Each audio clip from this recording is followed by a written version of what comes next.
serait le cinéma sans le son?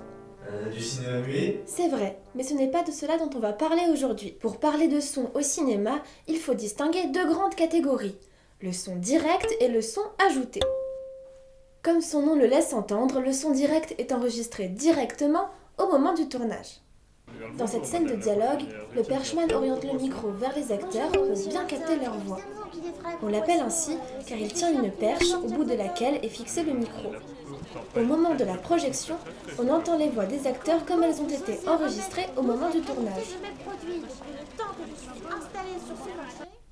Mais le réalisateur peut aussi choisir d'ajouter, lors du montage, une musique par-dessus une scène pour en accentuer le côté dramatique, par exemple.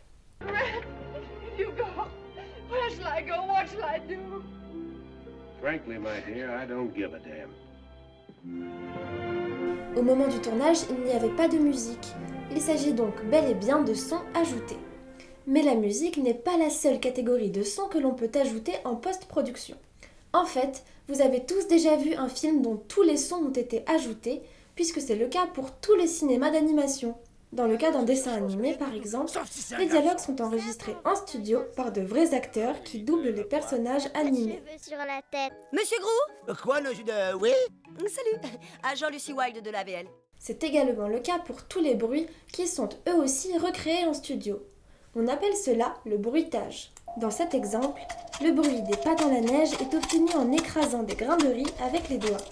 Le bruit du vent en soufflant délicatement dans le micro.